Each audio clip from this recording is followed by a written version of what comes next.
સુરત શહેરના તમામ નાગરિકજનને જણાવવાનું કે 30 તારીખ અને 31 તારીખનું જે જોરદાર હવા સાથેનું ભારે વરસાદની આગાહી જે આપવામાં આવેલી છે એના તકેદારીના ભાગરૂપે સુરત મહાનગરપાલિકાની ટીમ જિલ્લા કલેક્ટરશ્રી અને પોલીસ કમિશનરશ્રીના કચેરીના સંકલનથી પૂરેપૂરું તૈયારીની સ્થિતિમાં આવી ગઈ છે.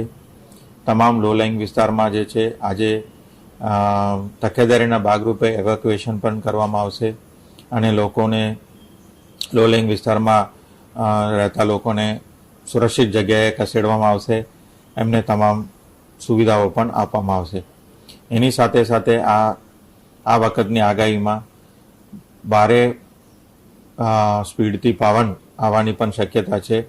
તો એના લીધે હોર્ડિંગ્સ અને જે સ્ટ્રક્ચર છે, શેડ છે, એવાને પણ તકેદારીના ભાગરૂપે કઢાવવા માટે ઝુંબેશ અત્યારે ચાલી રહ્યું છે.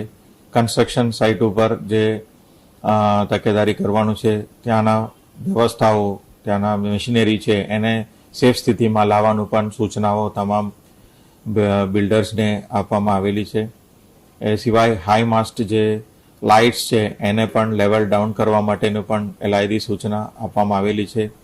એસડીઆરએફ અને એનડીઆરએફની ટીમ્સ પણ તૈનાત છે અને આજે બપોર પછી તમામ જે ટીમ્સ છે એમને ફોરવર્ડ ડિપ્લોયમેન્ટ પોઝિશનમાં પણ પહોંચી જશે.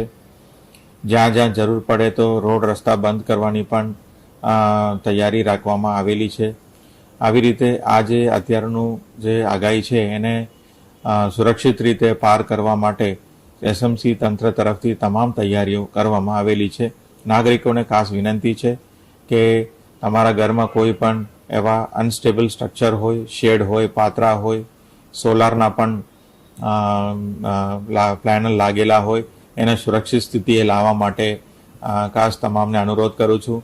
ઝાડ પડવાની પણ વધારે શક્યતા છે તો એવા ઝાડને પણ આપણે તકેદારીથી આપણે કાપી લઈશું અને વરસાદ દરમિયાન અન્ય સમયમાં પણ બહાર ઝાડની નીચે ઊભા રહેવા માટેનું પણ આપણે ટાળીએ અને હોર્ડિંગ્સની આજુબાજુ પણ જવાનું પણ આપણે ટાળીએ.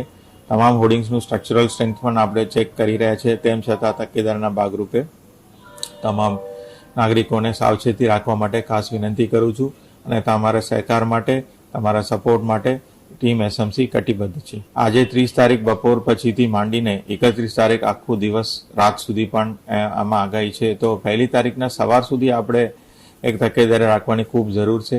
અત્યારે જે ડીપ ડિપ્રેશન જે આવી રહ્યું છે બે ઓફ બેંગાલ તરફથી, એ હજી સુધી આપણે બાજુમાં નજીક પહોંચ્યું નથી. એનું વલણ કેવું છે, કઈ દિશામાં આગળ વધે છે, એનું પણ દર કલાકે, દર અડધા કલાકે પણ અમે મોનિટરિંગ કરી રહ્યા છીએ અને હવામાન વિભાગ સાથે અને સ્ટેટ એમરજન્સી ઓપરેશન સેન્ટર સાથે સંકલનમાં કામગીરી ચાલુ છે.